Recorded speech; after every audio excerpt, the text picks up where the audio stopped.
Yeah. Oh, you want to clip it. Yeah. Okay, sir.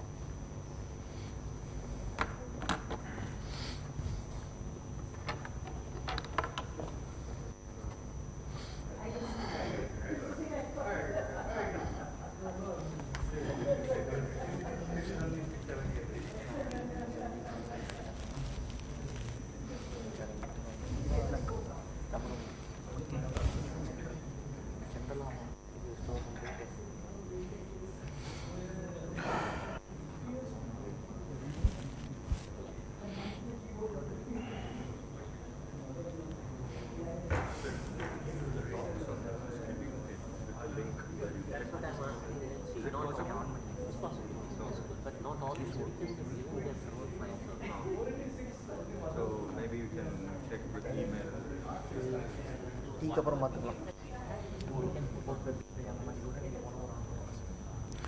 These talks, will they be also available on YouTube? Yes, yes. There will be YouTube viewers now. This is a basically their live streaming is going on. Oh, live streaming. Wow. High tech. Plus recorded. Recording. It's recorded. Recorded, you can play back later. So people can ask questions. Yeah.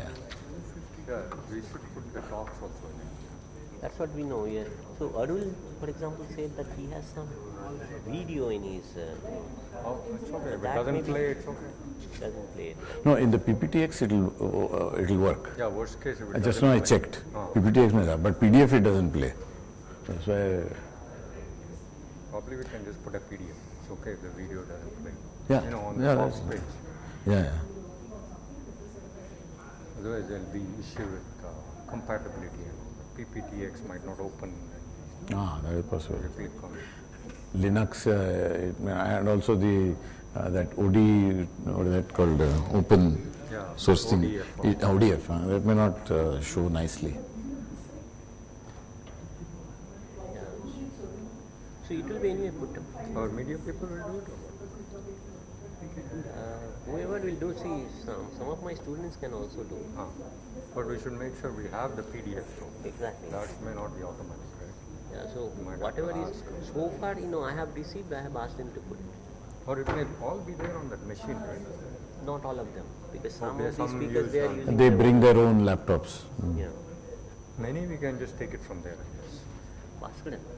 So today's talk by Rita John. So Ramesh Anisetti said that she can introduce. Is that right?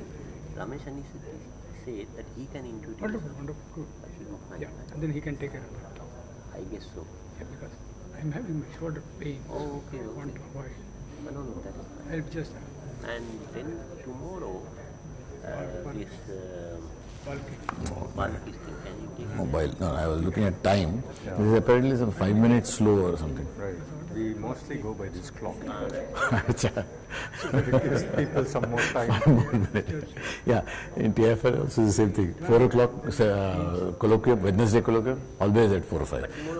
A few, I think maybe it lasted a week. Somebody said, we should enforce this, 4 o'clock. Started. And then nobody turned up except for a few guys. And then she gave up. She said, no, if people don't want to come, kya karenge? And I Mangal Sundar stockpile that now. Like this morning I used, it was good that they started late. Acha. I got late. So both the talks in the morning were really good. Both the talks in the morning, they were really good talks. Okay. I would say all the talks so far have been. All the talks, yes. So basically, people should thank the organizing committee members. I think your thing of making it longer helps a lot because people are not so rushed. Right? You can take a little bit more time. Except Shankar's talk got finished by. Well, if the speaker chooses to, fine. If they want to take on, fine.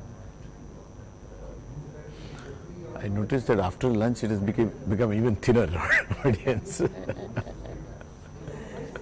That's a puzzle to us. Huh? People have registered. Ah. But they've not. Yeah, that is what I heard. 140 have registered, How is that? and you hardly see. So they have registered for the lunch. And the bag. Bag भी है, बाबा हमको bag नहीं चाहिए उधर घर में You will be given equivalent money. Don't worry. I don't want nothing. Means that you want everything, right? The American style, no? Yeah, that's right. Oh, you didn't have my lunch yet. No, I skipped today. You skip.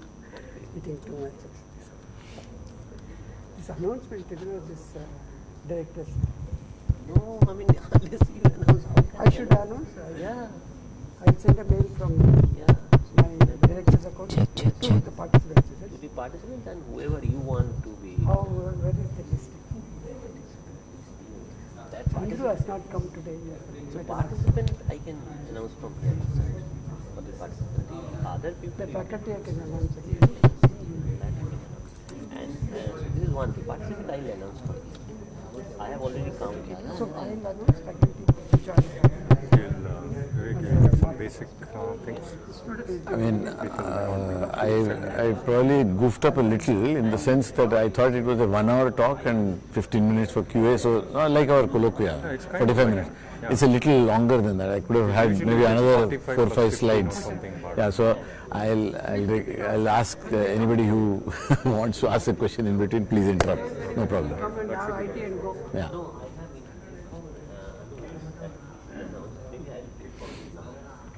Faculty I will invite. And Ravi, Also, the other thing is I could have done it slightly differently in the sense that maybe it's not like this now in this. About 11 slides are slightly introductory kind of thing, and then into this, and last 2 slides are what you can do in the future. But maybe I should have done it half of so. It's okay, whatever you ठीक है, have. whatever. Maybe I can spend a little more time talking exactly. on the introductory part. Plus, people may ask questions. Oh, yeah, so that yeah, might sure, go sure. slowly. Sure, sure.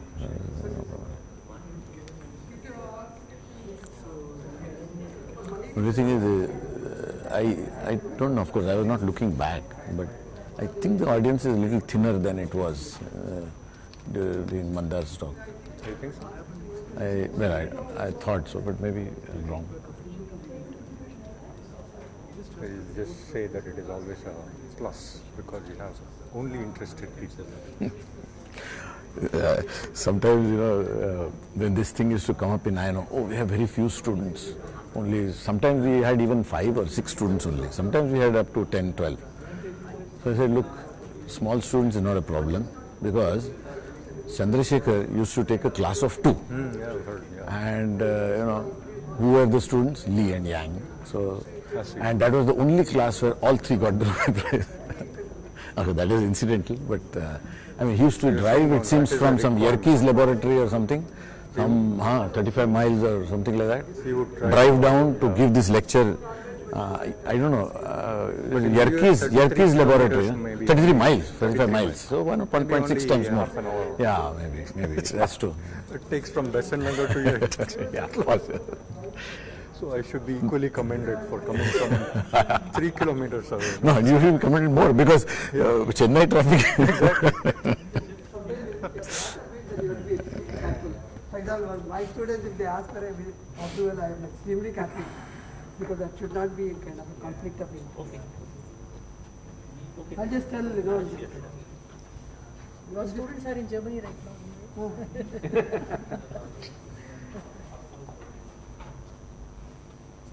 Shall we start? Is this the clock? It's supposed to be 5 minutes slow. 5 minutes now. Okay, then we can start.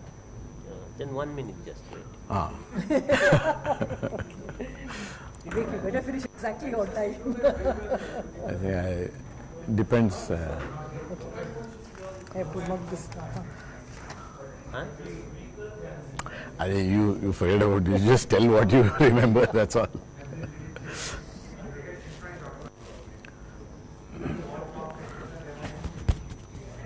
I hope this is working. Or is this off, is it? On? Oh, he has to put it on. Ah, okay, good, good. They were doing a stage. Then he will put it on. Okay. Yeah. Hey, it's mine, it's mine. Thank you, sir. It gives me great pleasure to invite our next speaker, Professor Vivek Datar, who did his PhD from Bombay University while working at BARC. He was one of the training school, very famous training school students. Spent a long and illustrious career in BARC itself while doing his PhD, while going to both Europe and US for a couple of postdocs. And then towards the end, as director of INO, moved to TIFR, after which he actually also came to IMSC for 4 years, I think, right? 3 years. Three years during COVID, but it was still such a pleasure to have him here. So today he will speak about a case study of beryllium-8 with respect to resonances. So, Vivek. Oh, so for those who are listening on YouTube, if you have a question, please type it in the comment section, and at the end of the talk, we will relay it to the speaker to get you answers. Thank you. Okay, thank you, Indu. Let me also thank the organizers for this opportunity to come here and speak before you. Okay, so let me go to the plan of the talk. So I have a few slides on resonances in classical systems and quantum systems, and then the main body of the talk is actually on a particular system, very relatively simple system consisting of 2 alpha clusters, and so I'll talk about the electromagnetic decays that we have measured in this unstable nucleus. This also happens to be a nucleus which is crucial for all of us, because that is the building block for nucleosynthesis, and this was recognized, as we will see, quite early in the 50s, and so this plays an important role in astrophysics, nuclear astrophysics as well. And then I will give an outlook. So, of course, there must be many definitions of what a resonance is. This is one probably version. When a system is driven at a frequency which matches its characteristic frequency, and there might be multiple characteristic frequencies, then the response shows a maximum. The response is characterized by an amplitude and by the width of this resonance. So the width of the resonance tells you what is the so-called Q factor, and so the F by delta F, where delta F is a full width at half maximum of this resonance, gives you the Q. So if you have a higher, and that is illustrated in this figure is taken from the Feynman lectures on physics. A typical response is like this, and this is of course the phase difference between the exciting frequency and the response of the system, which always lags behind. And at resonance, or around the resonance, you have a phase shift of pi by 2. Overall, there is a phase shift of pi. So, for instance, if you take a damped one-dimensional harmonic oscillator described by this equation, this is a damping factor, and this is the exciting frequency, then the response amplitude is given by this, where the damping factor comes in here to the imaginary term. And of course, if you take the complex conjugate and multiply it, then you get the response in terms of a real number. And this is the phase shift. Phase shift, of course, has a dependence on the frequency, no doubt, but also has a dependence on the damping. Okay, oh sorry, I can use this. Okay, so let's look at some very simple examples. Maybe these you would have encountered in maybe school days even. These are, sorry. Resonances are ubiquitous in nature, and they're everywhere. Sometimes they are destructive, but quite often they are also useful. In mechanical systems, for instance, you have clocks, which are useful things. You have, of course, you have examples I have given a few examples in mechanical systems and electromagnetic systems, there could be others. So in mechanical systems, for instance, you have these clocks where let's say a pendulum oscillates, but you can have also a circular motion, you can have a spring, and you can have torsion, which is dependent on the angle, and then you can have classical harmonic motion. And they are, of course, useful things. But of course, they can be destructive things, and one example of that is shown here. This is the picture of a bridge which broke spectacularly. In fact, there is also an account of that in that one of the, I think, editors of a newspaper in that area was traveling by his car, and the bridge started oscillating. It's a windy day, and so that frequency was picked up because there's a resonance in that region of frequencies and in the band of frequencies, and this guy actually, his car was oscillating like mad, so he got out of the car, crawled about 500 meters and went to safety, and then of course the bridge collapsed. So this is a very spectacular example of that. Again, in acoustics, you have examples in music where you tune instruments, and actually if the vocalist is good, you have a resonance between the tanpura, let's say, and his own voice. Of course, there are harmonics which actually add to the beauty, so it's not just a simple single frequency. But nevertheless, there are resonant phenomena that occur and there are examples in acoustics, both in vocal as well as instrumental music, both air instruments as well as two-dimensional instruments like tabla and so on. And then stringed instruments like the veena, sitar, surbhar and so on. This is an example, I don't know whether it will work here, but let me see. This is a very nice example from where is this? Can somebody help? There should have been an arrow here which should, or a cursor, which should come somewhere. Okay. So this is an example of a resonance which leads to the breakup of a glass. Maybe I should have shown it in a bigger thing, but you can see when it breaks up, you will see the whole thing shattered. Oh, it has stopped. Oh my God. Okay, so it doesn't work. Anyway, there is a very nice example in school physics where the right frequency shatters this glass. Of course, you hear about it in, Tansen did so and so, and then the window shattered or whatever. But here's a beautiful, okay, I'm sorry that I played it before the talk, but it seemed to work. Pardon? I have seen a picture of the opera singer singing in the Okay. last break. Yeah. That's right. So, nice examples. Okay. Okay. And then of course you have electromagnetic circuits, typical LC circuits, where, and these are, a very practical application of these resonant circuits is that if you want to tune into a radio station, then you change the variable capacitance and you can tune in onto the particular radio station that you want, short wave, medium wave and whatnot. In modern times, cavity resonators, and particularly superconducting cavity resonators, have been used to accelerate beams of electrons, protons and even heavy ions. In fact, we have one such superconducting cavity-based accelerator in TIFR, so another one in IUAC Delhi. And these cavity resonators, because they employ superconducting material, have very high Q factors. And I was actually looking for a nice frequency response of one of these cavities.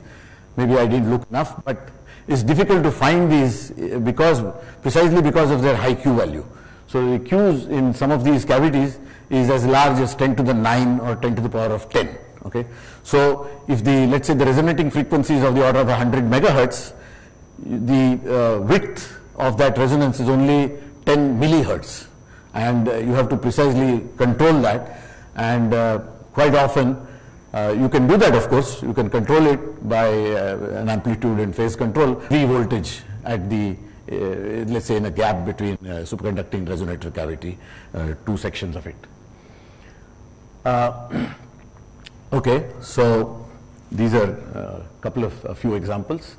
And of course, the resonances in quantum systems, this again depends on frequency or the excitation energy, and it shows a similar characteristic. It shows a peak in the response, both in amplitude, and of course there is a certain width associated with it. This can be put in a different language. For instance, the S matrix that connects the incoming and outgoing states, scattering states of a quantum system will show so-called poles or peaks in the response. And so the poles can be at negative or positive energy, and they are the interesting parts of the S matrix plane, if you put it in momentum and energy space. Of course, the lowest state is a stationary state of any such quantum system, such as an atom or a nucleus, but there are excited states, and these excited states will decay. So these decaying states will of course have a finite width and a lifetime, and that width will depend of course on the modes of decay, so it will depend on the particular system which is in consideration. If the only, sorry, this is not... Afraid that you're going to fall. No. No problem. So the excited states, if in nuclei, for instance, if the state is excited but below the particle emission threshold, then of course they can only decay electromagnetically.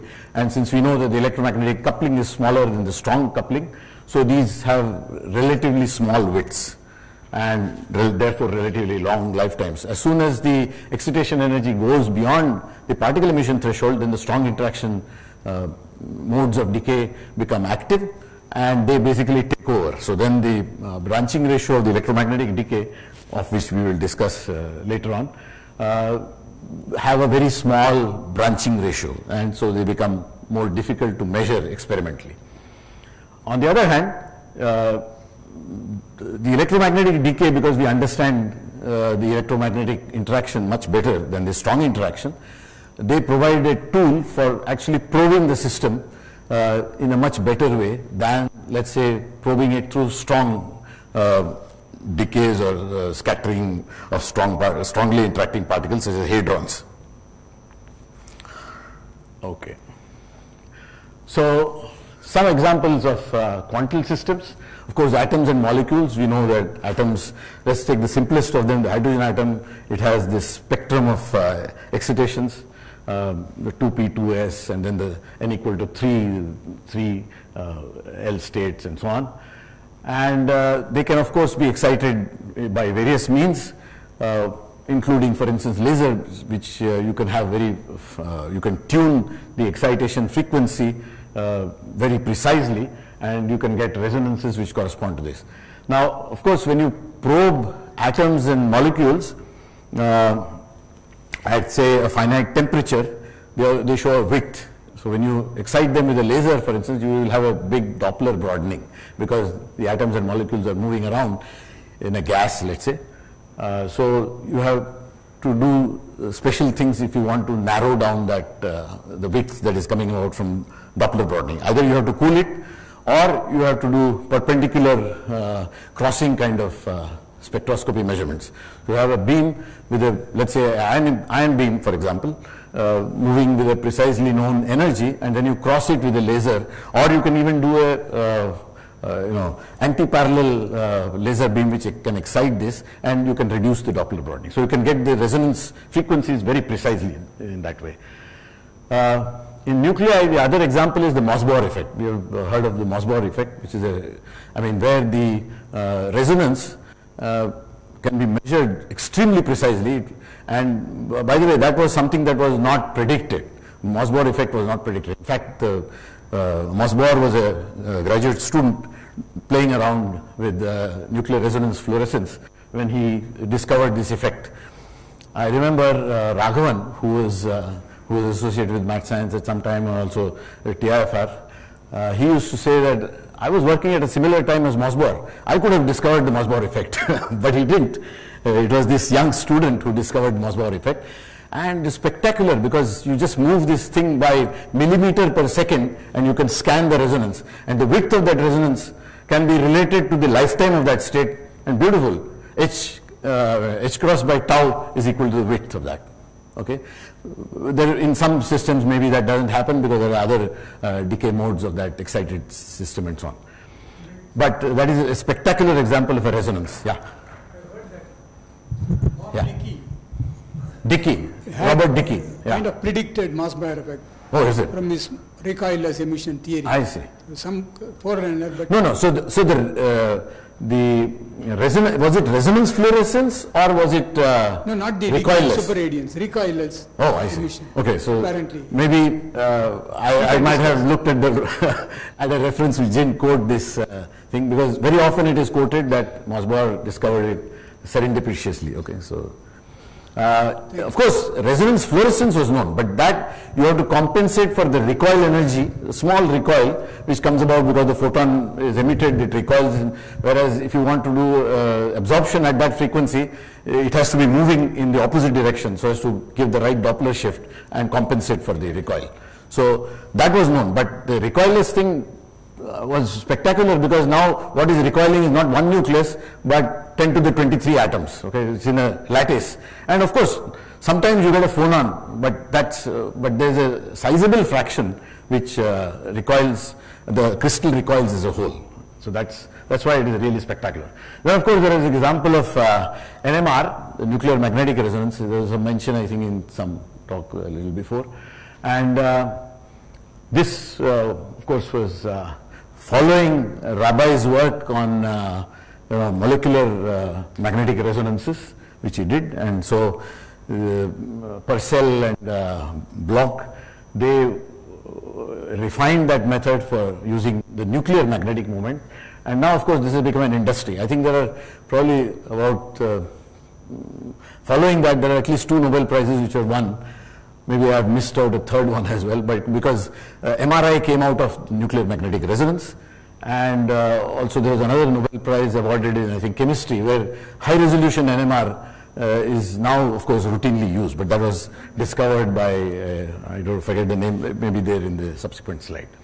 So anyway, that is an example in, then in nuclei, you have this phenomenon called giant resonances. What is a giant resonance? So of course there can be giant electric and giant magnetic resonances, but the more spectacular one is the giant electric resonance of multipolarity 1, which means semi-classically you can picture this as the neutron Fermi fluid oscillating against the proton Fermi fluid. Okay? And it turns out to first order there is a harmonic force that restores these two fluids, and then it of course overshoots, and that leads to the resonance. And this is something which is across the board. All nuclei, of course, other than very light ones like neutron, helium-3 and so on, all of them show this giant resonance phenomena. And the giant resonance phenomena, the electric giant dipole resonance, because let's say the one which was discovered first and also one which is used in nuclear physics most often, is the so-called T equal to 1, that means the isospin, isovector giant oscillation. There is also something called the isoscalar E1 resonance, but that is not excited so easily, and it is due to a density oscillation of neutrons and protons in such a way that it gives you the L equal to 1 moment, oscillating moment. Okay, so these giant resonances are used, for instance, you can have giant resonances, sorry, yeah. So what energy is that resonance? Okay, so that energy roughly is like double the single particle scale factor for shell models, for the single particle model. So it's roughly like 70 times a to the minus 1/3. So a to the minus 1/3 because it depends inversely on the length scale of the nucleus. Okay, so the heavier the nucleus, the smaller the energy of the resonance. Pardon? 70 MeV. Okay. So typically the giant resonance, the E1 resonance, can be looked at as the photoelectric absorption, let's say, and as a function of energy of the photon, and this shows a broad bump like this. And this can be as high as few hundred millibarns. For electromagnetic interaction, this is rather high. If you look at E prime and so on, it will be much smaller cross sections. But because the nucleons are oscillating collectively, so it goes as a coherent response of the nucleus to such an excitation. And this, as I said, typically is of the order of about 70 A to the minus 1/3. So as the nucleus becomes heavier, this resonance goes down in energy. Now another interesting thing about this resonance is that it can be built not just on the ground state, but it can be built on excited states. Any state that you might think of in a nucleus, any excited state, you can always make a giant resonance on that. That happens because at the fundamental level, this giant resonance is a coherent superposition of one particle, one hole states. Now they can be made on a ground state of a nucleus, it can be made on an excited state of a nucleus. So that tells you how the nucleus responds with excitation energy. Not only excitation energy, there is another degree of freedom, angular momentum. So as you spin the nucleus harder and harder, you can measure its response through this giant resonance. As I said, the catch is that this is an electromagnetic process, so the cross sections are small because these photon decays are competing with, let's say, strong decays in the sense of neutron or proton emission, because you are looking at things which are very high in excitation in the continuum. But nevertheless, this is a very powerful tool to tell how the nuclear shape evolves. So for instance, this is in, let's say this is in lead 208. In lead 208, this would occur at roughly about 13 MeV. Okay, if you take a deformed nucleus, were it to be of the same number, you could have something like this. Rather, I should, something like this. Okay, so this giant dipole resonance will split with deformation, because there is a long axis which gives you one length scale, and there is a short axis. Short axis gives you a higher energy, and the long axis gives you a smaller energy. Now, of course, the relative strengths of these, that depends on whether it's an oblate nucleus or a prolate nucleus. A prolate nucleus has two short axes and one long axis. Okay, so the higher energy will be bigger in strength. Of course, it may come down because if the width is larger at that higher energy, then it may even be the same height. Or if it is an oblate nucleus, then there are two directions in which the axis is long and one short. So oblate is like an idli, and prolate is like, let's say, an American football. So you can figure out what are the shapes. So these are kind of measurements which tell you about shapes of the nucleus at high excitation, where discrete spectroscopy is impossible. Of course, as I said, the nucleus typically has a ground state, then it has excited states, and they come closer and closer to ultimately beyond the particle emission threshold, NP or alpha, they become a broad continuum. And what we are talking about in giant dipole on excited states is things here. So they mostly decay by particles, but once in a way they decay by photons, and that gives you a lot more information than this. Of course, there are also angular distributions associated with it, depending on the mode of excitation and so on. Those are details. So anyway, this is how this giant resonance is a very powerful tool to study nuclei in the continuum region of excitation, where otherwise it would be very difficult to do that through particle emission spectroscopy. I will of course discuss beryllium in particular, so I will not say anything about that right now. Then of course there are resonances in the case of hadrons, and the most spectacular, of course, apart from rho, omega, so vector, scalar resonances, there are also the nucleonic excited state. There's the delta resonance. That is one of the most spectacular ones. It has a width of about 300 MeV above the ground state of the neutron, proton, and has a width also about 170 MeV or so, and that resonance shows up in the pi nucleon channel, for example. Okay, you can also do a photo excitation of that, and you will see the resonance there as well. And then there are, of course, bosons, And the most studied one probably at the highest energies, apart from of course the J-psi resonance and its excitations, and also the epsilon resonance, they have been studied through E plus E minus scattering at the right energies. But probably the largest amount of interest and data was taken for the Z0 boson, which is responsible, whose exchange is responsible for the neutral current interaction in the weak interaction. In future, maybe we will have a E plus E minus collider making the Higgs boson as well. We are not there yet, but it might happen in the future. And of course, there are examples in condensed matter. I'm not an expert there, so I haven't picked up any examples from there.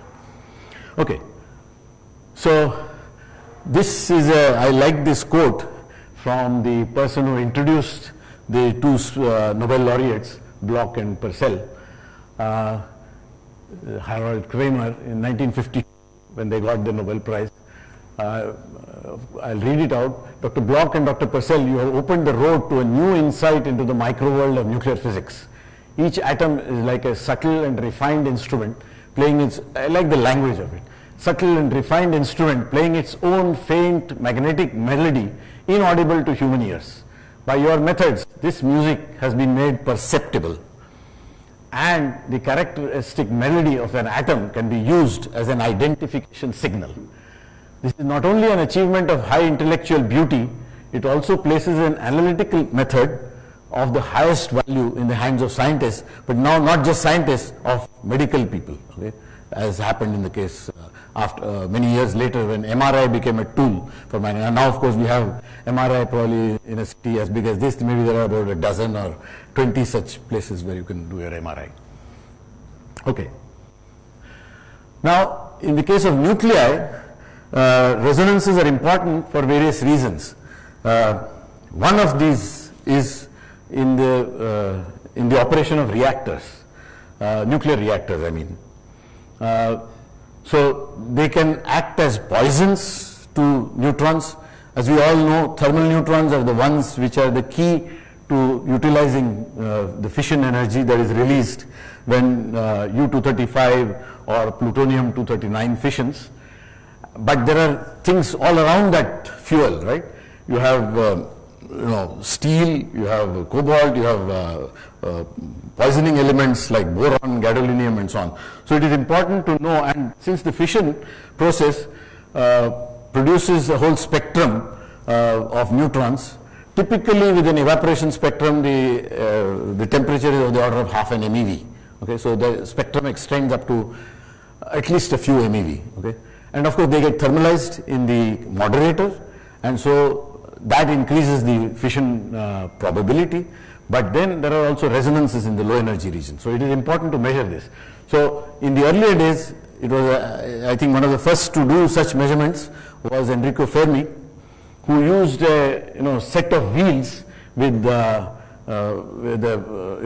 stoppers and slightly out of phase. So only a particular velocity neutron could get through, and he could arrange the speeds and the rotational speeds, rotational frequencies and the distances such that you allow only a particular. But this was a one energy at a time kind of measurement. But that is what it was in those days. And he measured the resonances in uranium, which was of interest, U-235, U-238 and plutonium and so on. A series of such measurements he did. Very painstaking, but that was very important to understand how the reactor would operate. Carlo Rubbia in the late 90s, I think, proposed a very different method, because there was this huge accelerator, the proton synchrotron, which could bombard a fixed target and produce a whole slew of neutrons right up to 20 GeV. So from 0 to 20 GeV. And you can put a partial thermalizer in between, so you don't thermalize everything, but you slow down a good fraction of them. And so in one shot you can get the neutron spectrum right from subthermal energies, that means micro electron volts to GeV. It's a huge energy span. Now for such a measurement to be done, of course you have to have a long time of flight path, and so in CERN they had built a beamline for such measurements. It's called the NTOF collaboration, and they had a flight path of more than 200 meters. So in one shot, you could get what probably Fermi would have taken a year or so to do. This would take probably a day or something like that. Okay, in one shot you can get all these. So first of all, the production of neutrons is large, and secondly, you could get all energies in one go. So you don't have to do one energy at a time. So for instance, what is shown here is the response as a function of neutron energy. So the total cross section, which is a measure of the response of the nucleus, it includes both elastic scattering and reaction cross section. For instance, in light nuclei you have a relatively muted response. Sometimes you have a resonance, of course. But in heavier nuclei you have a series of resonances. So look at, in general, the density of these resonances increase as you go up the A ladder. So this is a sort of global thing. And then there is also on a particular nucleus you'll see a huge number of these resonances, and they can be measured because of the distance with extreme precision on the width of those resonances. So you can do, of course, transmission measurements as well, and this is an example of that. The transmission is a function of neutron energy. Here this is blown up in the region of electron volts, and you can see how narrow some of these resonances are, and you are able to measure them only because you have a large time of flight. Sorry, Vivek. So Sorry. the top one is neutron on lithium-6. Is that what that means? It's Which one? battery, This one? is it? Yeah. This is the total cross-section on lithium-6. Neutron on lithium. Neutron plus lithium-6, the total And the final cross-section. state is what? Huh? Final state?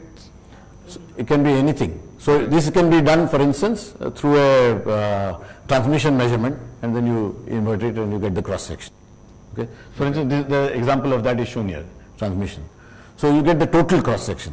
If you want to look at the radiative capture cross-section, then you have to put gamma ray detectors. That kind of data is also there. I don't have an example here, but you have radiative capture data, you have inelastic scattering data, you have fission, cross-sections.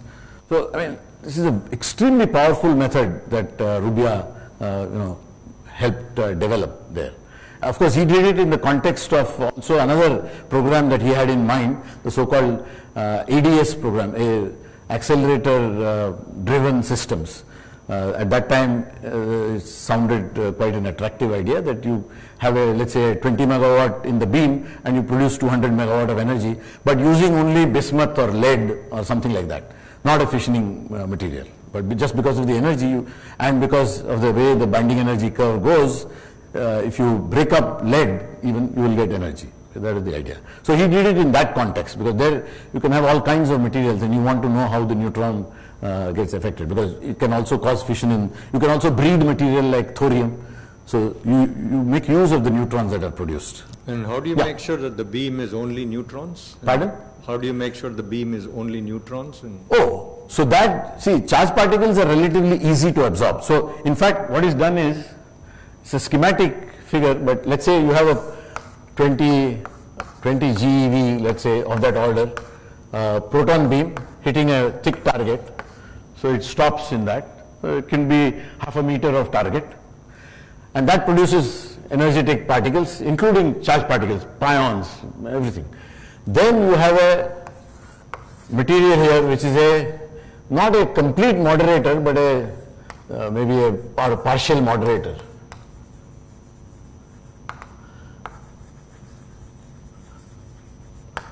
So this can be water, it can be heavy water, whatever. That depends on what you want to use. But typically, water can be used because it's the cheapest material, and you put heavy water. So as the neutron goes, they get thermalized. Some of them get thermalized. You don't put enough so that you don't thermalize everything, unless you really want to only look at thermal neutron part of the spectrum. So the spectrum which was like this, and ended at, let's say, 20 GeV, En as a function of number, which ended at about 20 GeV, let's say, now shifts, and you have, let's say, something like this. This is not a very good representation, but I'm saying there's enough now, events enough neutrons at much lower energies, which are of interest in reactor applications or ADS applications. So that's the idea. So have I answered your question? And the neutrons still maintain the direction? Yeah. So, okay. So from here you get neutrons going in all directions, right? Once it's thermalized, some of the thermal neutrons, they can go everywhere. But that number, the beam intensity is so high that you get enough in your target, which is of the order of slightly more than 200 meters downstream of this target. And this large flight path, usually when we do time of flight experiment, they are of the order of a few meters. Okay, for instance, in nuclear physics, typically they are of the order of a few meters. The largest you might go is 10 meters. But here you go up to 200 meters. There is enough, and also is necessary, because if you want to measure a cross section of a 1 GeV neutron, it moves fast, and a 1.1 GeV, if you want to distinguish from that, you have to have enough separation in time. So that's the way you do it. Sorry, yeah. How do you understand the spectrum? The primary spectrum, or? You have these neutron resonances. Huh. Do we understand it easily using shell model, for example? No, at these high energies, you don't actually invoke the shell model. You just can treat this as a Fermi gas, and there is the de Broglie wavelength of this of the neutrons that are coming out, typically GeV energy, GeV and beyond. They have a de Broglie wavelength that they will see individual nucleons, and they will knock them out. The binding energies are of the order of, the least bound are about 8 MeV, the most bound might be 40 MeV. So that's okay. It's almost free. So you can treat it like that. And then of course when it comes out into the moderator, then of course you can treat it very easily, because then you have a Monte Carlo simulation of that. It can make and the cross sections are known from other data. And then you can simulate this whole thing. And by the way, this is not the only way you can make it. You can even have other ways of doing it, and they have been done in smaller places. For instance, you can have an electron accelerator, produce Bremsstrahlung. The Bremsstrahlung in turn can produce neutrons, and they can, again, a smaller moderator can be used, and you can have in a limited energy region, maybe up to 10 MeV or something.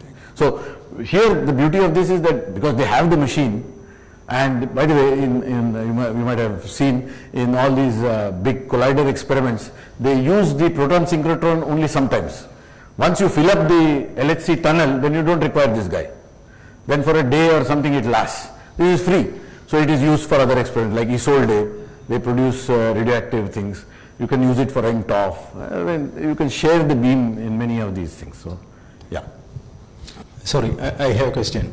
Yeah. If maybe I don't understand this. So you have this formula on the board, 70A power minus 1 by 3. Yeah. Can I read off that from this figure? Because if I just try, maybe I don't understand the figure entirely. Okay, I haven't plotted the scale here, you're saying? So here, this is about 13 MeV for so lead. this 70A raised to minus 1 by 3 is the excitation energy of the excitation, right? Of the broad resonance.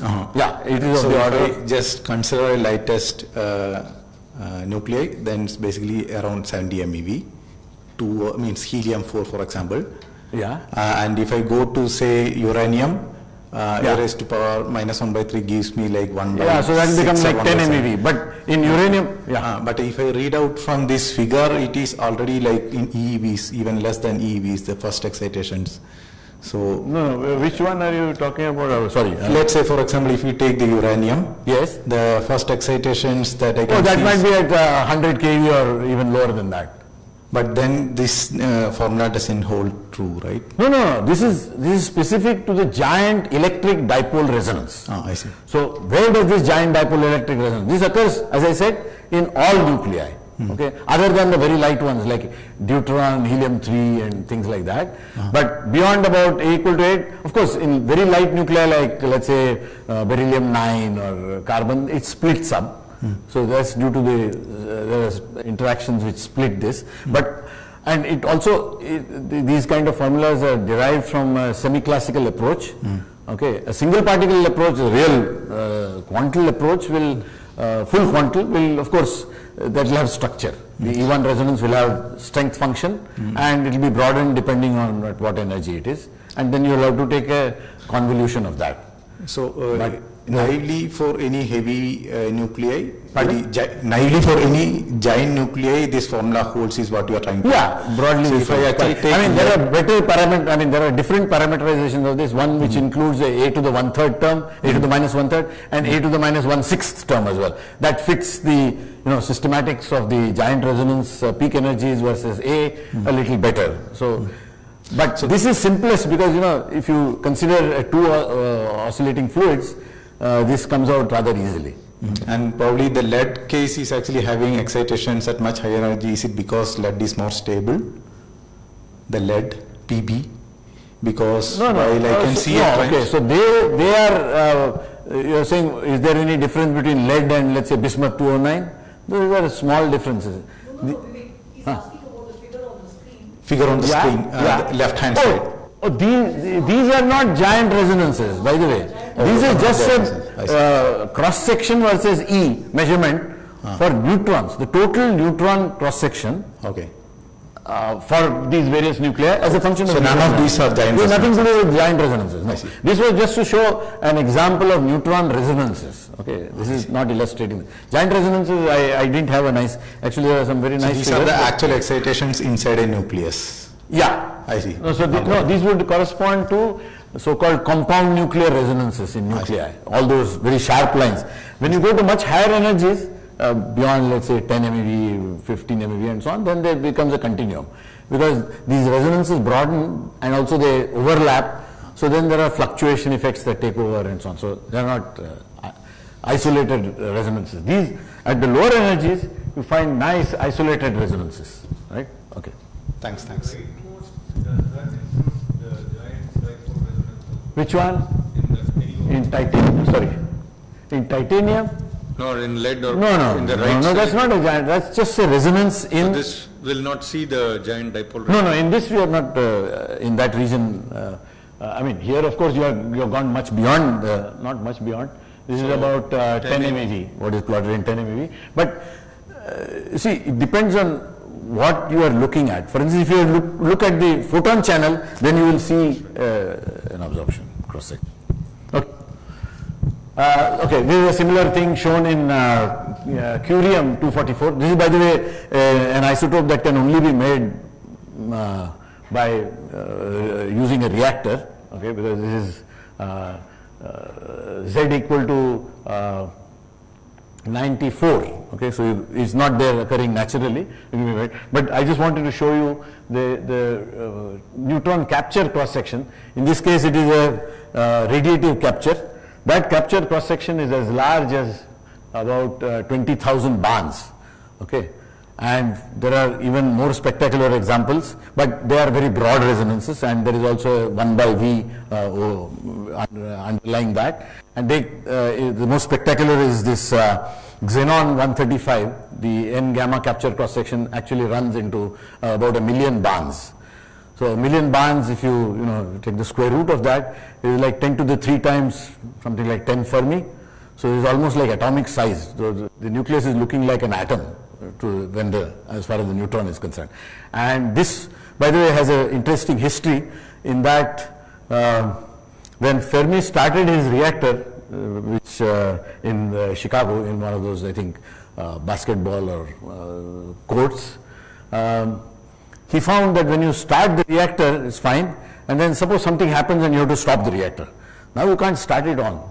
You have to wait for some time. Why is that? I mean, nothing is wrong. I can slowly pull out the control rods which are absorbing the neutrons. You have a source there which is actually producing neutrons like plutonium or americium, but the damn thing doesn't start. And so why is that? So he immediately figured out that, there must be some poison there.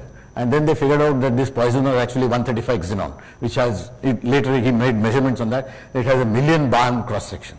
So, and that half-life is, I think, something like 6 hours or something. So you have to wait about a day before you can start up the reactor.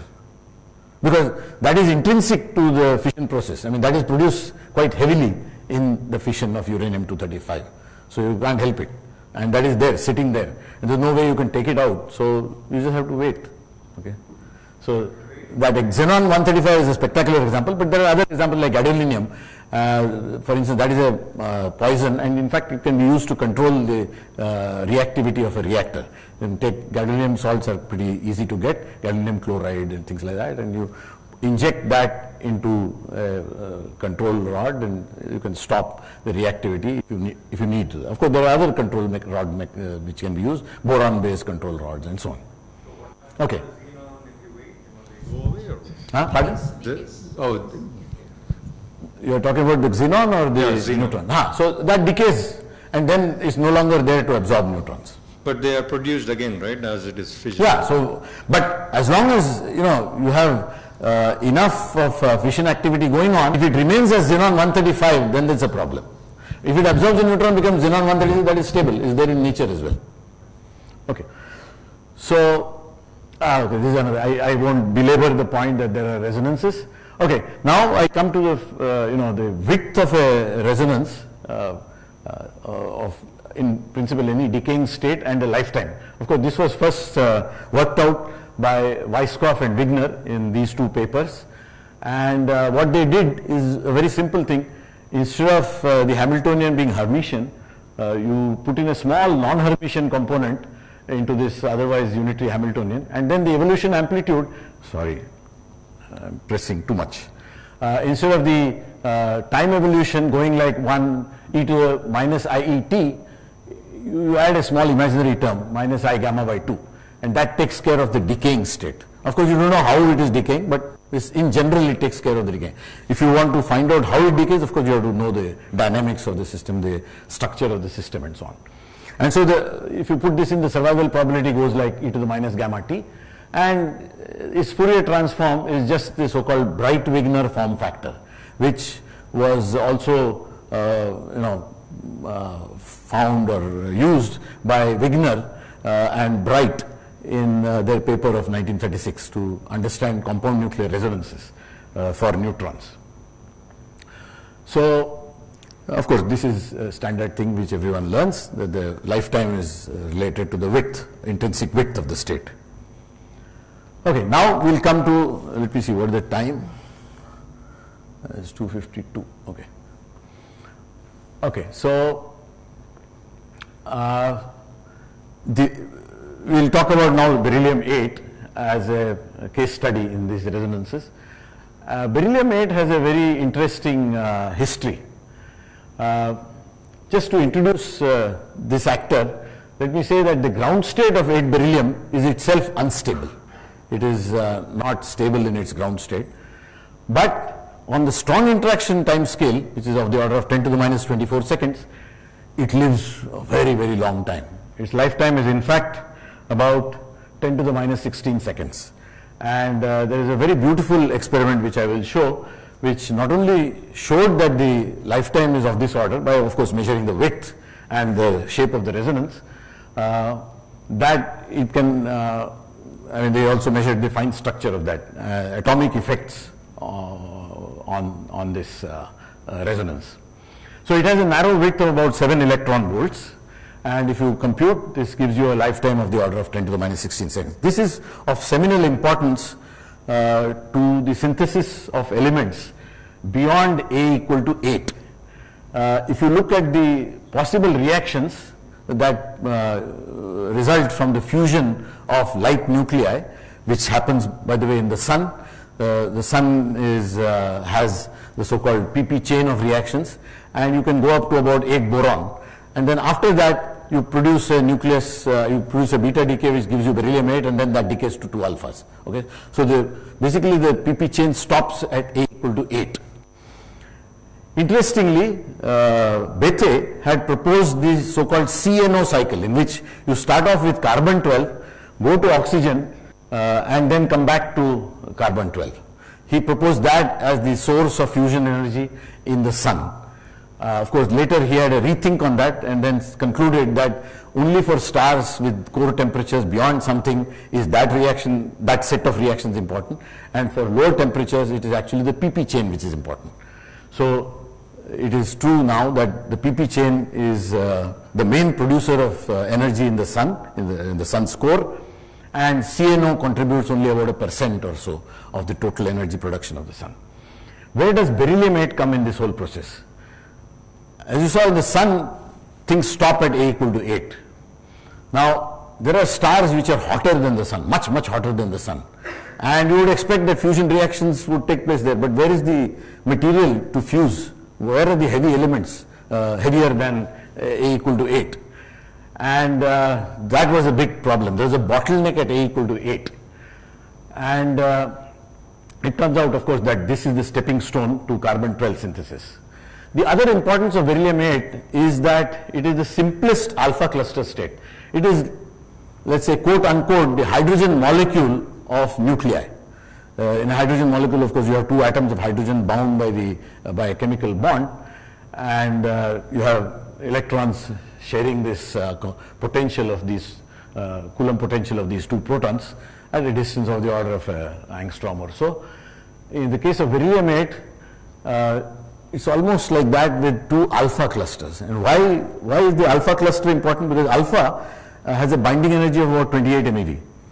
It's very hard to excite. Its first excited state is at 24 MeV. Okay, so you require a lot of energy to excite it in the first place. So it makes for a very nice building block for certain kinds of nuclei, where n equal to z equal to 2n. But also it is an important ingredient in some of the light nuclei like lithium-6. Lithium-6, a good representation of this is an alpha D cluster. Similarly, lithium-7 alpha T cluster and so on, triton, alpha plus triton cluster. But in these 4n nuclei, up to about neon 20 or 24, magnesium 28, silicon even, there are many states which actually can be looked at as different kinds of alpha configured states.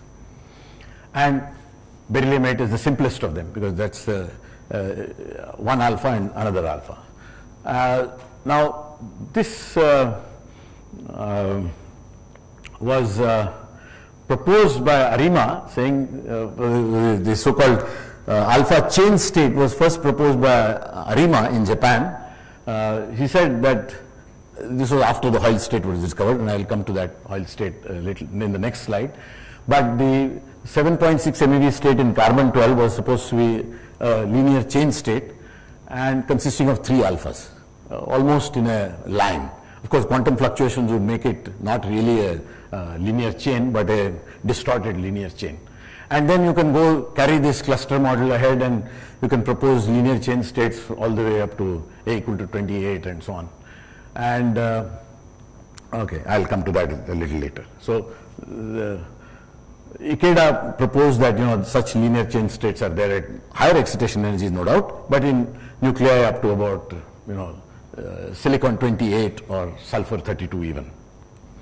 Okay, beryllium 8. So before I go to how this barrier of A equal to 8 is crossed, I should point out that this is the level scheme, the low energy level scheme of beryllium 8. The ground state is a 0+ state, so spinless, positive parity, and has a width of about 7 electron volts. That gives it as I said, the lifetime which is large.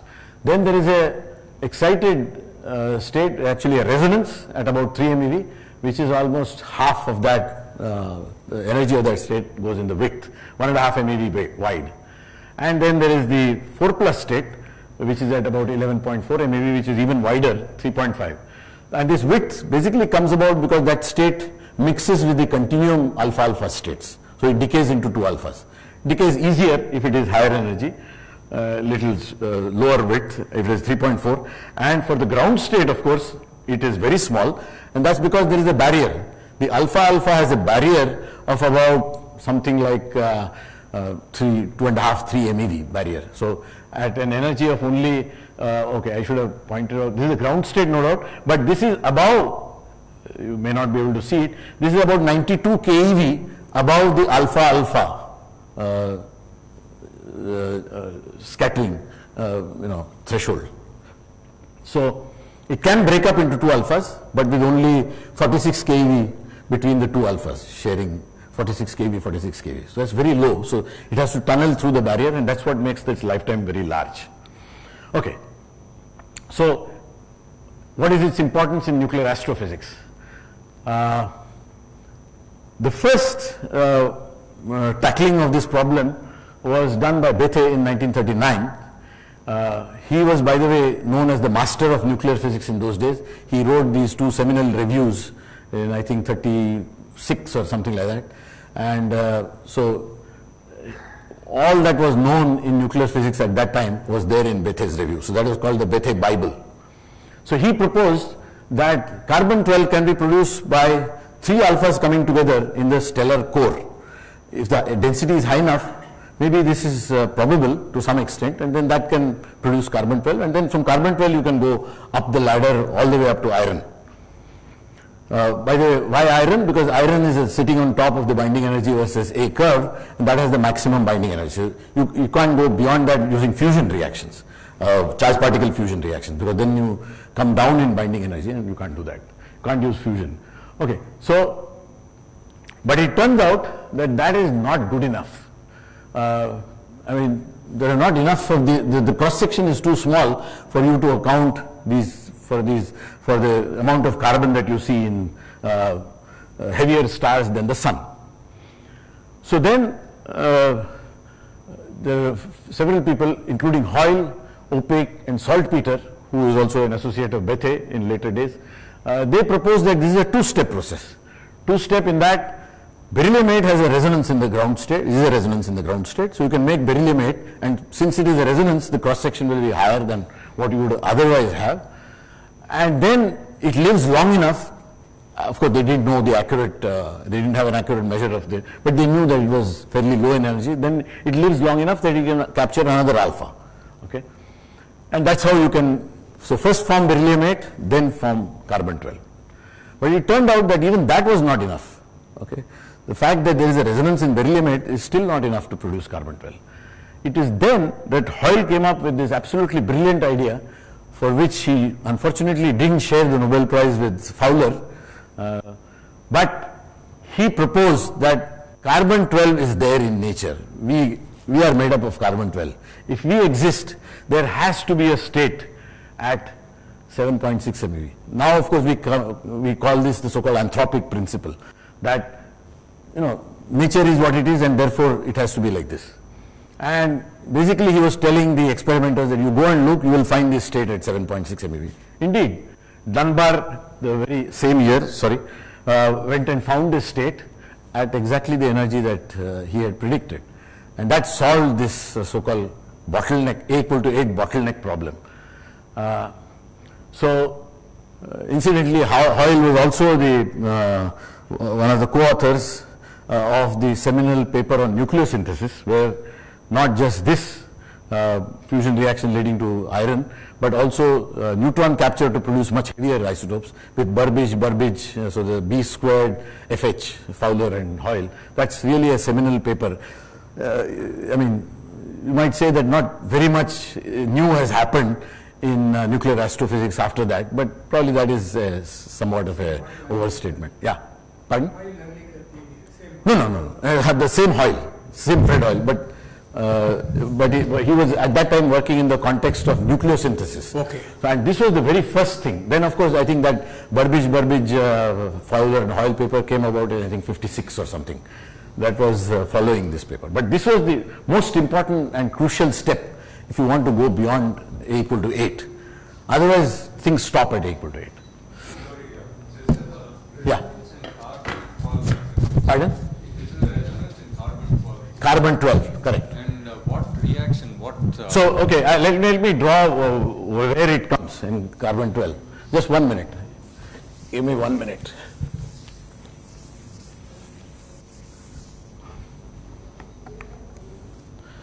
So, carbon-12 is ground state, is a 0+ state. Then there is an first excited state at, so this is 0 MeV, this is at 4.43 MeV. This is a 2+ state, and then there is an excited state at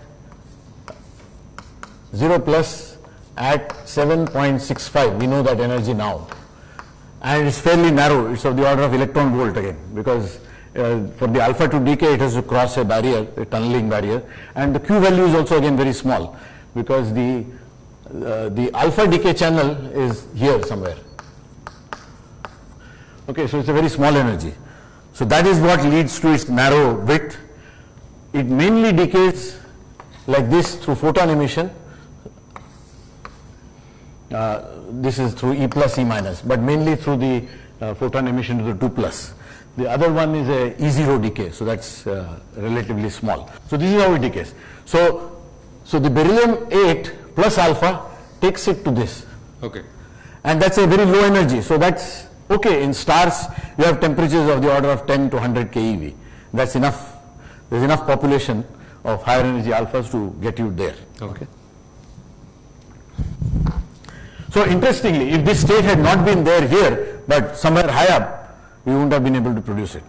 So I mean, this argument is very cute because of that we exist and therefore it has to be there. And please go and look for it, and they found it. Yes. Okay. So maybe I should say a little bit about, if I'm doing not so too badly in time, this is 5 minutes fast. When does it end? 3:30, is it? With questions, so 3:15. Okay. Okay, so I think it was 1983, the Nobel was shared by Chandrasekhar, Fowler, and I think somebody else, if I'm not, or maybe Chandrasekhar and Fowler only. And so when Fowler got this phone call from Stockholm, he was staying in Caltech, nearabouts Caltech, so he calls up Hoyle and says, haven't you got a phone call from the Nobel committee from Stockholm? He said, no, I didn't get it. So here it was. I mean, the guy who actually started this whole business of nucleosynthesis beyond A equal to 8, he didn't get the Nobel Prize. And Fowler, of course, he did some excellent work in the experimental field of measuring many of these cross sections, some of them crucial. And but this is how sometimes I think the Nobel Committee went wrong. So anyway, he didn't get the Nobel Prize.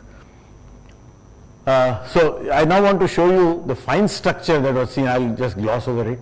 So in this case, they measured the alpha-alpha cross-section as a function of energy in very precise steps. You can see that the whole scale is from 183.5 keV to 184. This is just 1 keV in the lab. Okay? And you see this beautiful structure here. So had the nuclei been bare, you would just have seen one resonance. But because you are dealing with an atom of helium colliding with a helium plus plus ion, there are 2 electrons involved. So you get fine structure because you have excitations to 2 electrons in the 1s state here, 1s and 2s. Okay, this is for the beryllium 2 plus because you have 2 electrons, and then 2 electrons in the 2s state. So this fine structure can be attributed to that. And look at the beautiful interplay of atomic physics and nuclear physics. And of course, the main goal was to measure the exact resonance energy, which they did to a precision of something like, I think, about 10 electron volts. And also they measured the width for the first time so accurately, 6.8 electron volts. Yeah. Oh, sorry.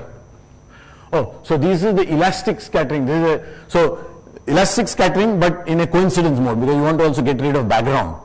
So these are detectors placed at plus minus 45 degrees with respect to the beam, and you know that one let's say billiard ball hitting another billiard ball, the angle between the 2 scattered particles is always 90 degrees. So this is a convenient thing to do. You put it at 45 degrees and detect the coincidences to reduce background. What is the initial state? Initial state is an alpha beam with a precisely known energy. So this is using a DC accelerator, a small DC machine, and then you shoot these onto a helium gas. So it's a windowless gas target. Okay, that's not such a simple thing to do, but this is what they used. And then you just measure the Mott scattering. Of course, because they are identical particles, you have a certain angular distribution just because they are bosons. If they were fermions, then you would have a slightly different dependence on the angle. Okay. I come to I have, I think, 10 minutes now, more, right? So beryllium-8 is a very good example, as I already said, for the dumbbell-shaped nucleus consisting of 2 alpha particles. and we actually measured the first measurement of this. Okay, now why 4 to 2? Showed the excitation spectrum is 2+ state and then the 4+ state. But experimentally, it is much more difficult to measure the 2 to 0 transition because the electromagnetic decays are governed by phase space, and in this case, since it's a E2 decay, it is proportional to E gamma to the power of 5. So it makes a big difference if you are looking at a 3 MeV transition or a 8 MeV transition. So the 8 to 3 is roughly about a factor of 3 because E gamma to the 5. So this is much, I mean, this is also difficult, but it's much easier as compared to 2+ to 0+. Also, if you want to measure this electromagnetic transition, then it is best to use a gas target, a helium gas target. That's the simplest way you can excite it. There are other ways in which you can inelastically scatter, let's say carbon, it emits, but then there will be more particles in the final state. In this case, if you put a alpha on alpha, go to the right energy of that resonance, then you just have, after the radiative transition, it again breaking up to 2 alphas. I think I should go back to that. Okay, so here, this breaks up into 2 alphas, so do these resonances. The dominant decay is through alpha alpha. But what we are looking for is a very small branch in the photon channel. Okay, so, because, as I said, yeah, pardon? Yeah, this was at the Pelletron Linac facility, as it is now called. Yeah, TFR, that's right. So, the first measurement was carried out here. Maybe I will have 1 or 2 slides on that as well. But the error bar was large. It was like 35% error bar. But it made it to the letter journal. And we also compared this with the ab initio calculations and cluster model calculations. Of course, they differ by a significant amount, but we were not at that stage precise enough to be able to tell the difference. So a more accurate measurement was done. So this is just a cartoon of a spinning top, the hydrogen molecule which can rotate about its angular momentum to produce rotational spectra, and beryllium-8. In fact, this is, by the way, one of the examples in Bohr and Mottelson, the 1975 volume 2, which is on rotational and vibration, collective excitations of nuclei. So this is one of the examples. When they discuss the rotational collective motion, this is the lightest fellow, so it figures in there. Okay, so the schematic of the method that we adopt is that we shoot an alpha beam, as I said, on a helium gas target. This was probably the first time that a nuclear physics experiment was done at TIFR using a gas target. We had a gas which was in a small volume, isolated from the beam vacuum. So this was at about 0.8 bar pressure, and the beam vacuum was of the order of 10 to the minus 6 millibar. So about 8 to 9 orders of magnitude difference in pressure. And the Kapton foil was used because it is radiation damage resistant. Okay, so the principle was simple. You shoot this beam on a gas target, the alpha beam comes in on a helium-4 nucleus, and if it is just elastic scattering, they scatter off with 90 degrees between them. If it emits a photon, then of course the energy is lowered and 8 MeV energy is carried away by the photon. That leaves less energy for the 2 alpha particles, and then they come out at an angle smaller than 90. It turns out that for this resonant transition, it is like about 60 degrees. Okay, so you measure these at a smaller folding, so-called folding angle. And in fact, the first measurement that we tried was at the Pelletron, but not measuring the photons at all. And that depended on the fact that these 2 alpha particles will come out at a smaller folding angle and with lowered energies. But as happens quite often, you don't anticipate all the problems that can occur, and it turned out that a small nitrogen-14 impurity was enough to kill this whole spectrum. The branching ratio, as it turned out eventually, and we had an idea roughly what order of magnitude, was like 10 to the minus 7. Okay, so the background that was there was at the level of about 100 times more. So obviously we couldn't make this measurement. So it didn't work. So 2 alphas, but if it makes a radiative transition, it will come out at a smaller angle, and we had in fact built a pillbox with Kapton foils and the right angles, equal angles. 30 degrees, plus minus 30 degrees in a scattering chamber, but we didn't see it because we got a lot of background from this. In fact, we got nice peaks, but they corresponded to the background noise, you might say. Okay, so then we did a second experiment, then which we said, okay, let's detect the gamma ray as well. Now, of course, it so happens that in the lab we have lots of nice gamma ray detectors. May not be as high resolution, but they have, if you can organize them, you can get a fairly large efficiency of the order of about 10 to 12% of 4 pi. So you had you have an alpha beam coming in here, the Kapton foil which isolates the beam vacuum from the Faraday cup vacuum. Faraday cup is the place where the beam stops, beam stopper, and then you have a foil target for you can use for calibration Mylar and things like that, scattered alphas and so on, even protons you can shoot. And then we had an aperture here such that the detectors that we kept here to look at those alphas at roughly plus in a 30-degree half cone angle, they did not see the elastically scattered alphas from the Kapton foil. Kapton foil has carbon in it and that can scatter a lot. So this aperture helped avoid that. So we were actually sensitive to about a 1 centimeter region around that aperture.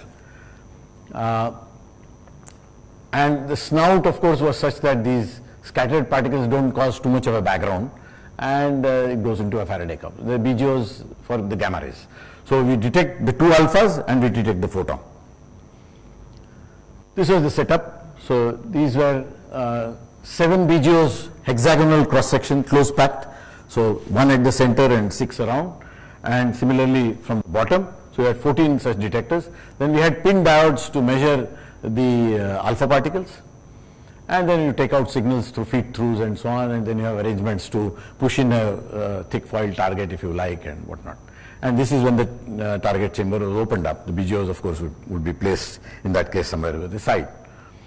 And this is the spectrum that we saw, a 2-dimensional spectrum of the sum of the energy of alphas. Of course, after putting in cuts, suitable cuts, time window cuts and energy cuts and so on, but preserving the events of interest, you can see that there is a huge background of elastically scattered, the elastically scattered alphas and coming all the way. These are kind of random coincidences with the gamma rays that you see, and those gamma rays, so we had a triple coincidence, alpha, alpha, gamma, but the gamma rays are coming from the Kapton foil, the 4.4, that we didn't stop. And we hadn't thought that that would be that important, but it turned out again that that was extremely important. That contributed to the grass that you see all over. Nevertheless, you see this band here. So this is a band where E gamma plus E alpha 1 plus E alpha 2 gives you the sum energy of whatever beam energy you have. So this is taken at 1 energy, and we took this thing on and off resonance. So you get a band like this, and so you can still, in this background of grass, you can pick out the counts of interest. And if you plot these, you get on resonance a curve like this for the total sum energy. So you have this is offset by the background, and then you have a small number of counts here, which total about 120 or thereabouts. And if you go off resonance, you don't see this peak. There's still some small amount, but that could be the tail of that resonance as well. So this is the situation. So you can extract a radiative cross section from there on resonance, and it turns out that that cross section is of this 165 plus minus, so about 35% error bar. And at that time there was a calculation already existing in literature of a group which was actually started by, some of you may know this Pandri Pandey, Vijay Pandri Pandey. He started this group when he was at Illinois, and these were collaborators of his in Argonne National Lab. So Viringa was one of them, and so they calculated this, and they did these so-called ab initio calculations, and they came up with this number, but then they refined their calculations, and then they got a very different number, almost by 50% more. So this is 2000, and then there's another one, personal communication, 2004. Okay. Anyway, we decided to do a better experiment. Yeah. So how do you know what the band that you showed? How do you know how to pick it up? Previous. Oh, so you know the beam energy, and you know you can of course correct for the small loss in the Kapton foil, entry foil. Okay. No, and in the gas. In the previous plot. In the previous plot. Okay. Here you say you pick up some. Yeah, so I'll tell you, we pick up this band here. But how do you know how to? That is exactly the place where you have the 8 MeV transition and E alpha 1 plus E alpha 2. No, but how wide? Oh, how wide? Okay, yeah. So that is decided by the width of that resonance. Okay, the wider that resonance, the wider will be this. Had that been a sharp state, this would have been just one point here. Because you are coming in with a precise energy, or more or less a precise, because there is also some straggling, energy straggling in the Kapton foil and the helium gas, but more or less that energy is well known. And then you can go to the lower state, which is a broad resonance, which is 1.5 MeV. And then of course you have to fold that in with the detector resolution as well. The gamma ray detector also has a certain No, but resolution. you're trying to measure that width, right? No, we are not trying to measure the width. Oh, I see. So we are only measuring a partial width. Oh, 1 minute, okay. Okay, so let me straight away go to the improved measurement. So we did a third experiment about maybe 10 years later, again in the same place, but this time using shield for the gamma rays produced in the Kapton foil. So that was the big improvement. This was actually the most significant improvement. The other improvements were, were useful, but not as useful as this one. For instance, we had a better array of gamma ray detectors, so the count rate was low. We had, instead of 14, we had 38 BGO detectors. Instead of having discrete pin diodes, we had an annular strip detector, which had theta and phi readouts and so on. Okay, so this was the schematic of that experiment. The key, as I said, was this heavy met absorber. This is a material which has a density, average density of about 18. So it's much higher than lead as well, more than 1.5 times that of lead, and it absorbs gamma rays coming from the Kapton. Alpha, of course, has to interact with the Kapton foil, and then those are prevented from going to the gamma ray detectors. And this is the schematic. There is this annular detector here. You can put a foil for calibration and so on, and these are the BGO detectors. Okay. So this is a picture of the annular detectors, the phi side and the theta rings that you can read out. And this is a picture when the chamber is open. Okay, so now you can see that the spectrum is much cleaner. You don't have so many randoms of the alpha particles. At 22.4 it would be somewhere here. In fact, it's minimal there. So you see this band, and even this is not completely clean, mainly because we had a minor leak in the setup. We had a little bit of nitrogen 14 leaking in. This was a Murphy's law would indicate. We did a last minute change, and that cost us this small amount of background. We tried to make things simpler, but in that process we didn't leak chase it, helium leak chase it, and before that the slightly more complicated plumbing was leak chase. So anyway, that contributed to the background. But nevertheless, this is a much improved measurement, and therefore we could get, so these are some of the spectra, some spectra at various energies. We did a Monte Carlo simulations ourselves. These experiments are relatively small. You don't have to go to some CERN program or some other program. We wrote it all ourselves in Fortran, simulated the response of the detector using Giant, also EGS4, and this is the data. So you can see that the error bars are much smaller now. The black points are the present, the later experiment, the third experiment, and there is a limit here. So there are also calculations, ab initio calculations, starting from the nucleon-nuclear interaction, including a three-body force, and the so-called Green's function method, where you propagate a variational wave function in imaginary time and then see where it converges. And so you can get not just the ground state but also excited states, and then from those excited states you can see the overlap with and you can compute the matrix element, the BE2 values. And with this, the cluster model calculations give something like 21.6. Cluster where you have two alpha particles. Of course, you can antisymmetrize the nucleons in these alpha clusters. And so that gives something like this. But our experiment actually shows something closer to this. So something which is more fundamental is about 30% or so higher than this. And I think this is a good thing, because ultimately the ab initio method is the better method. What it probably indicates, so you can extract some quantities from that, the partial radiative width and so on, but it also shows that there is something beyond just the structure. And we also, with some other group in science, we also did a R matrix fitting, but R matrix fitting doesn't actually give you the details of what is happening there. It depends on what are the kinds of broad resonances that you put, the background states and so on. So it quantifies it. So I won't go into that. It was just a way, I look at it on it as a way of presentation of the data. However, what it shows is that we have a more accurate measurement, but it doesn't agree with ab initio, which is certainly the better calculation. So what it shows is that you have to take into account the possibility that the alpha is radiating both before forming the resonance as well as after, and these amplitudes have to be all added up. So the fact that it doesn't agree with the ab initio is actually a good thing. It is incentive, and in fact Viringa said that he would try to do that, but I think it is probably a difficult problem, and I think even as of now, I wrote to him some time back, he said he has not been able to do it. But that is the way I think you have to go. You have to add all these amplitudes before and after and the resonant amplitude. So that's good. In a way, that's good that experiment doesn't agree with ab initio theory. Okay, now what are the future possibilities? 1 minute more, Indu. So there are two things that one would like to measure: the 2+ to 0+ transition, because that has been again calculated by the ab initio model, of course the cluster model, and there is a factor of 2 difference. I think this can be very easily distinguished, and of course, as I said, it may not agree even with the ab initio, but doesn't matter. It is something that we can, even if you have a 20% measurement, we can distinguish easily between these two. The cross section will be, as I said, about 30 times smaller. The other challenge is that the final state energies of the alphas are low. They will be between 1 and 2 MeV, and you would need a windowless gas target, because at the lower beam energies, the Kapton foil will burn up and it will break. So either you have to have some very fancy arrangement whereby after every 5-6 hours you change the windows, both windows, or else you have to have a windowless gas target, perhaps even a gas jet target, a supersonic gas jet target. And the other difficulty is that these alpha particles are coming out in the center of mass with a total energy of 92 keV.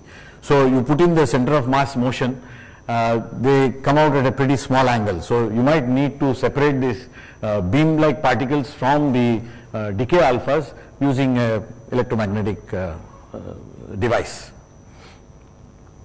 But in my view, the more interesting case is that of measuring the resonance to the same resonance photon decay. So the so-called intrastate 4+ to 4+. So within the 11.4, you excite it at, let's say, peak energy plus full width at the half maximum by 2, and then you look for peak energy minus full width at half maximum by 2, and so it's a 4+ to 4+ transition. The matrix element should be reasonably good, because in principle the resonance is the same resonance. And also this will be the first such measurement of any intra-resonance case in nuclei across the board. Nobody has measured such a thing. Why is it of interest? As I said already, the electromagnetic probe is a very powerful probe to study and understand nuclei. In particular, this can be applied to light nuclei such as 5 helium, 5 lithium. They are unstable in the ground state, particle unstable, and they are broad resonances. We can look at these photon transitions and understand their, or at least throw some light on the structure of these resonances. Of course, the challenge is quite large. It will have a very low cross section, like the 2+ to 0+ radiative transition.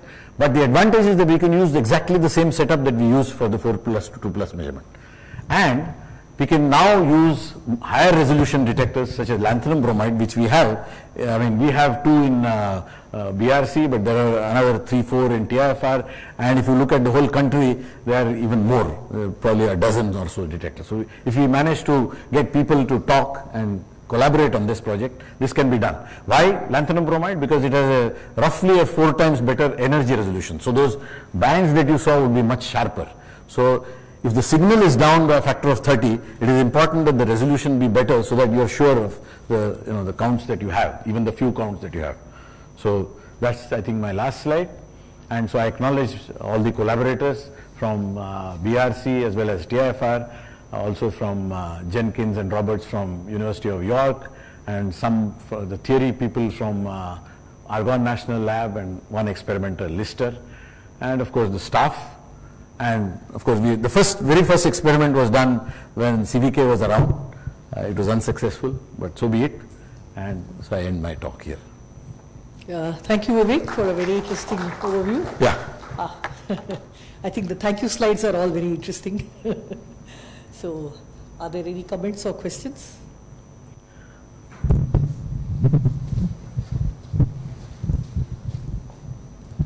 There's 4 plus to 4 plus. That Yeah, way. yeah. So what quantum number changes when you have that? So the angular momentum parity is exactly the same, only the energy is different. So it's like this. So it is a, You have a state, right? broad resonance. yes. So this is at 11.4 MeV. This is roughly 1.75 MeV edge. This is, as I said, this is the full width at a half maximum of around 3.5 MeV. So you look for a transition like this in the same resonance But a photon is emitted. through photon decay. Yeah. But then L value should change or something. No, 4 to 4 E2 is allowed, no Okay. problem. No parity change, and in principle you can go from delta J0 to 8. Of course, E0 is very improbable, the matrix elements are small in general, and M1 not in this case because it's a nice rotational nucleus. So the lowest one is E2, and so E2. So it's like, I don't know if you've heard of this term, reorientation. In Coulomb scattering, Coulomb excitation, you can have a nucleus which is going from one M substrate to the other. So it's the same state, a rotational state, but the M substrate is changing. So And that you M can tell changes. from the angular distribution because of the way the angular momenta are populated. So M quantum number is changing. Yeah, so there the M quantum number changes. That is the E2 translation. Here it could be changing, it may not be changing. Here it depends. It's allowed. Delta M equal to 0 is also allowed. Well, that depends on the way the photon goes. Yeah. On this scalar beryllium decay to this 2 alpha, you said about this long decay time, or Yeah. is That was because so of that- the barrier in the alpha-alpha interactions. Yeah. Is there a way to understand this barrier in terms of some forbidden rules in strong decay modes or this electromagnetic decay mode? See, if you plot the alpha-alpha potential, Yeah. at small distance, of course, alpha has a certain size. So at very small distance, of course, there will be repulsion. You can't put two alphas on top of one another. But so there will be a sort of minimum, and then it will rise, and then there will be a barrier, and then it will go like 1 by R. So what is Coulomb potential? what is the cause of this barrier in the What- intermediate That is distance? the higher part is due to the Coulomb interaction, and the lower part, the attractive part, is because of the nuclear strong interaction. I see. Okay. So, But there and is no of course, form- at small distances there is overlap, and then there is, of course, the structure of the alpha is that it is consisting of fermions. So, of course, they won't like to sit on top of one another. Oh, thanks. Anything on? Okay. If there are no more questions, let's thank Vivek Datar again for a very interesting. Thank you. Are there any announcements? So we'll meet for tea, coffee outside. So at 3:45 we have a special lecture. Maybe we'll meet around 3:50 or 55, something like that. So